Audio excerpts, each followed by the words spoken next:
नमस्कार साथियों, बी गोड क्लासेस में आपका फिर से स्वागत है। अपन निम्मी की जो पीडीएफ है फर्स्ट ईयर की, उसका पूरा हल कर रहे हैं। प्रत्येक क्वेश्चन को हल कर कर और अपन समझ रहे हैं। तो आज अपना जो क्वेश्चन की शुरुआत रहेगी वह 109 नंबर से शुरुआत रहेगी। अपन ने 108 तक के जितने भी क्वेश्चन थे उनको अच्छी तरीके से समझकर याद कर लिए हैं।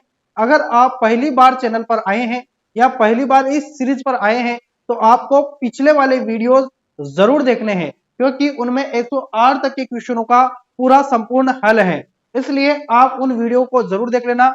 आपको डिस्क्रिप्शन में लिंक मिल जाएगा प्लेलिस्ट का, वहां से आप तमाम सभी क्वेश्चनों को देख सकते हैं और आपको देखने भी चाहिए, क्योंकि यहीं से ही क्वेश्चन आपके आने वाले हैं। दोस्तों, आज अपन 109 से स्टार्ट करेंगे। चैनल पर पहली बार आए हैं तो चैनल को सब्सक्राइब कर लेना, साथ ही बेल आइकन को भी जरूर प्रेस कर लेना। और साथ ही आपके एग्जाम डेट आ चुके हैं तो आप तन मन धन से एग्जाम में लग जाना, तैयारी में लग जाना। तो चैनल को सब्सक्राइब कर और इस वीडियो को अपने मित्रों तक जरूर शेयर कर देना। साथ ही वीडियो अगर आपको पसंद आता है तो वीडियो को लाइक भी जरूर कर देना। शुरुआत करते हैं 109 नंबर से। यदि 250 किलोग्राम द्रव्यमान की वस्तु 30 मीटर की ऊंचाई पर हो तो स्थितिज ऊर्जा कितनी होती है। देखिए, यहाँ पर स्थितिज ऊर्जा पूछी है। इसके पहले जो अपन ने क्लास की थी उसमें मैंने स्थितिज ऊर्जा का आपको फॉर्मूला बताया था, क्योंकि एक होता है गतिज ऊर्जा, एक होता है स्थितिज ऊर्जा। स्थितिज ऊर्जा का जो फॉर्मूला होता है वह mgh होता है। ये आपको ध्यान होना चाहिए। m क्या है तो m होता है द्रव्यमान, ठीक है, जिसको इंग्लिश में अपन मास कहते हैं, ये भी आप ध्यान रखना। साथ ही h को अपन कहते हैं यहाँ पर हाइट। हाइट जो कि यहाँ पर ऊंचाई दी गई है, जो कि कितनी दी है 30 मीटर की ऊंचाई दी गई है। और द्रव्यमान यहाँ पर 250 किलोग्राम दिया गया है। बात है एच। एच क्या होता है तो एच होता है गुरुत्वीय त्वरण। तो यहाँ पर गुरुत्व का मान क्या होता है 9.81 होता है, ये भी आप ध्यान रखना। तो देखिए, अपन इन तीनों को जो सूत्र है उसके हिसाब से रखते हैं। पहला है एम, तो रखेंगे 250, यहाँ पर 250 रखते हैं। इनटू जी की जगह रखेंगे अपन 9.81 और इंटू करेंगे एच का, यानी कि कितने का 30 का। सबको गुणा करते हैं तो देखिए, गुणा करेंगे तो अपन क्या कर पाएंगे यहाँ पर। देखिए, इस जीरो से ये पॉइंट, मतलब कि दो जीरो है ना, एक जीरो ये एक जीरो है, दो जीरो हो गई। दो जीरो से दो अंक वाली यहाँ पर ये पॉइंट कट जाएगा, तो पॉइंट का तो यहाँ पर कोई दिक्कत रहा नहीं। यहाँ रह गया 25 और यहाँ पर रह गया 3। 25 3 75 होता है। अब 75 को यानी कि 981 को अपन को 75 से गुणा करना है, ये ध्यान रखना। गुणा करते हैं 1575 आया। कितना आया 73,575 आया। अब देखिए यहाँ पर ये क्या है कि इसको केजी में बदलना है। ये नॉर्मल जूल में आया है, ये मान किस में आया है जूल में आया है ना, जूल में है, जिसको किस में बदलना है केजी में, यानी कि किलो में बदलना है। तो अपन 1000 का भाग दे देंगे। 1000 का भाग देंगे तो 3 अंक छोड़ के यहाँ पर पॉइंट लगा देंगे, तो 73.57 जो कि अपना ऑप्शन है बी ऑप्शन, यही अपना कंप्लीटली यहाँ पर सही आंसर हो जाएगा। क्वेश्चन है 110 नंबर, जो कि है what is the potential energy in a body of mass 10 kg kept on the top of a pole 20 metre height. यानी कि देखिए, मैं आपको मोटे मोटे तौर पर बता देता हूं कि यहाँ पर है क्या। तो 250 ग्राम यहाँ पर गलत लिखा हुआ है, क्योंकि इंग्लिश में 250 में कहीं पर भी लिखा हुआ नहीं है, इसलिए मैंने इंग्लिश वाला पढ़ा। क्योंकि ये जो पीडीएफ है ना उसमें मिस्टेक है, यहाँ पर एक गलत टाइपिंग है। यहाँ पर जो है ना, ये जो केजी है ना कितना है 10 केजी है, इसलिए मैंने इंग्लिश पढ़ा, ठीक है। तो 10 केजी तो क्या है यहाँ पर द्रव्यमान है। मैं थोड़ा सा आपको यहीं पर ही समझा देता हूँ, इस सवाल को यहीं कर देते हैं। द्रव्यमान जो है ना, द्रव्यमान दिया है इसमें 10 केजी, ठीक है। और साथ ही यहाँ पर जो हाइट यानी कि ऊंचाई दी है, ऊंचाई दी है यहाँ पर 20 मीटर, ठीक है।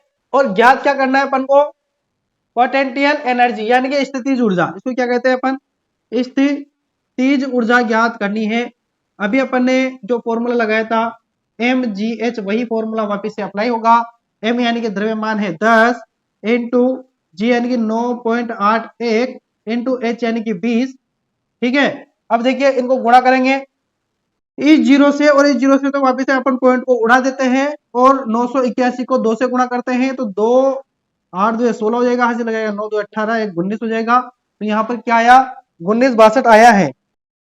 देखिए 1962 आया ना, तो 1962 जूल अपना यहाँ पर ये लिखा हुआ है, सी ऑप्शन ही कंप्लीटली यहाँ पर सही आंसर हो जाएगा। क्वेश्चन है अपना 111 नंबर, जो कि है यदि किसी 15.5 किलोग्राम के भार को 4.4 मीटर ऊंचाई तक उठाया जाता है तो जूल में कितना कार्य होता है, कितना कार्य यानी कि वर्क डाउन ज्ञात करना है। वर्क डाउन के पहले अपन ने पहले भी सवाल किए थे। वर्क डाउन यानी कि एफ डी, इसका फॉर्मूला मैंने पहले भी आपको बताया था। एफ यानी कि क्या लिखाएगा, तो ये लिखाएगा, और डी यानी कि डिस्टेंस यानी कि कितना ऊंचाई पर ले जाया जा रहा है। देखिए एफ का मान होता है, यहाँ पर लिखेंगे 15.5 kg, ठीक है, इंटू डी यानी कि कितना लिखेंगे 4.4 मीटर, ठीक है। दोनों को गुणा करेंगे यानी कि 15.5 को अपन गुणा करेंगे 4.4 से। देखिए गुणा मैंने कर दिया है, ठीक है। ये गुणा किया ना तो क्या है यहाँ पर 68, ध्यान रखना 68 20 आया है ना। 68 20 यहाँ पर क्या आया है, ये तो ये केजी में आया है मान, क्योंकि यहाँ पर जो दिया है ना मान वो केजी में दिया, इसलिए यहाँ पर मान केजी में आया है। लेकिन यहाँ पर अपन को जूल में बदलना है, ये भी आप ध्यान रखना।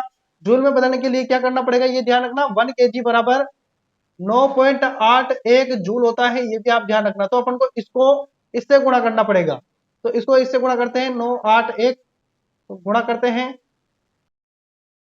देखिए मैंने इसको कट कर दिया है, जो मैंने गुणा में समय लगाया था उसको मैंने कट कर दिया है, वीडियो लेंथी हो जाएगा, इसलिए मैं आपको फिर समझा दूं कि 15.5 को 4.4 से गुणा किया तो यहाँ पर यह आया 6820 यानी कि 6820। अब देखिए 1 kg बराबर 9.81 जूल होता है, क्योंकि ये जो मान आया था ना ये केजी में आया था ना, किलोग्राम में आया था। इसको अपन को जूल में बदलना है, क्योंकि मान किस में निकालना है, जूल में।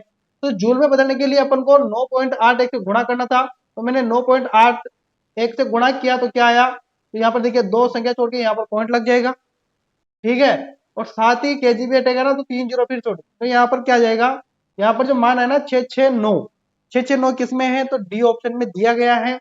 669 डी ऑप्शन में दिया गया है, तो डी ऑप्शन यहाँ पर कंप्लीटली आपका सही आंसर होगा, ये ध्यान रखना, ठीक है। अगला क्वेश्चन है जो कि है एक 5 ग्राम द्रव्यमान की बुलेट जो कि 500 मीटर प्रति सेकंड की स्पीड से चलती है तो गतिज ऊर्जा क्या होती है।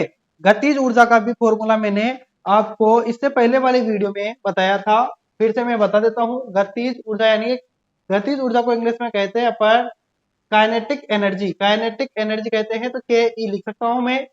और इसका जो फॉर्मूला है एम वी स्क्वायर, सॉरी यहाँ पर 1/2 भी लगेगा, 1/2 एम वी स्क्वायर। एम होता है मास यानी कि द्रव्यमान, और यहाँ पर वी है जो कि स्पीड यहाँ पर आ जाएगी, ठीक है। तो रखते हैं मान 1/2 इंटू एम क्या है, तो यहाँ पर द्रव्यमान है 5 ग्राम।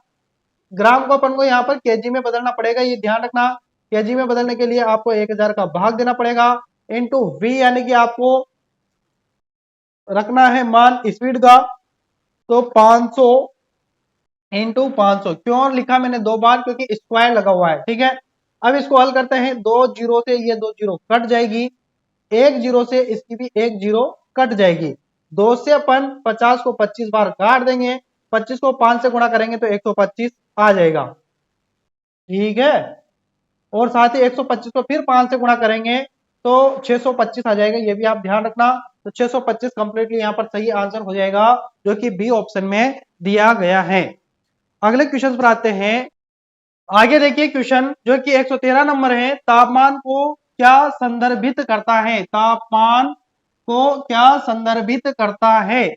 तो तापमान को क्या संदर्भित करता है, ये ध्यान रखना। तो यह किसको संदर्भित करता है, तो यह ऊष्मा की अवस्था बताता है, यह ऊष्मा की क्या बताता है, अवस्था बताता है, ठीक है। ये ध्यान रखना, इसमें कोई कैलकुलेशन नहीं है, डायरेक्ट आपको आंसर देना है। अगला जो क्वेश्चन है, ऊष्मा की एसआई इकाई क्या है। ऊष्मा की एसआई इकाई पूछी है, तो ऊष्मा की एसआई इकाई होती है जूल, ये भी आप ध्यान रखना, ठीक है। देखिए क्वेश्चन है अपना 115, ऊष्मा को मापने के लिए किस उपकरण का उपयोग किया जाता है, तो इसके लिए कैलोरीमीटर का उपयोग किया जाता है, ये भी ध्यान रखना, ठीक है। आगे अगले क्वेश्चन पर आते हैं। अगला क्वेश्चन है, 1 ग्राम पानी का 1 डिग्री सेल्सियस तापमान बढ़ाने के लिए आवश्यक ऊष्मा की मात्रा को क्या कहते हैं। तो आवश्यक ऊष्मा की जो मात्रा है उसको अपन कहते हैं कैलोरी, ये भी ध्यान रखना, ठीक है। ये डायरेक्ट क्वेश्चन है, इनको आपको डायरेक्ट याद रखना है। अगला क्वेश्चन है, पानी की विशिष्ट ऊष्मा का मान क्या है। पानी की विशिष्ट ऊष्मा का मान पूछा है, very very most important question है। ध्यान रखना इसका जो मान है 1 है, ध्यान रखना क्या है 1 है। अगले क्वेश्चन पर आते हैं। अगला क्वेश्चन तो आपके सामने है, जो कि किस प्रकार की ऊष्मा को उसकी भौतिक अवस्था बदले बिना किसी पदार्थ द्वारा अवशोषित किया जाता है या छोड़ा जाता है। तो देखिए बहुत ही साधारण सा और सिंपल सा क्वेश्चन है, ठीक है, और इसका आंसर भी सिंपल सा है, जो कि है सेसिबल ऊष्मा, ठीक है, उसको क्या कहते हैं सेसिबल ऊष्मा इसको कहा जाता है, ध्यान रखना। अगला जो क्वेश्चन है वह है फारेनहाइट स्केल में पानी का क्वथनांक कितना होता है। तो फारेनहाइट में पानी का क्वथनांक पूछा है, तो ये भी ध्यान रखना 212 होता है, ठीक है, सिंपल सा क्वेश्चन और सिंपल सा ही इसका आंसर 212, ठीक है। अगले क्वेश्चन पर आते हैं। केल्विन स्केल में पानी की फ्रीजिंग पॉइंट क्या है। तो इसमें अब केल्विन मात्रक में पूछ लिया, केल्विन में कितना होता है, तो केल्विन में होता है 273। तो आज अपन ने 120 तक क्वेश्चनों को कर लिया है। आगे नेक्स्ट क्लास में 120 से आगे क्वेश्चनों को करने की अपन कोशिश करेंगे। तो मिलेंगे नेक्स्ट वीडियो में, तब तक के लिए धन्यवाद, शुक्रिया।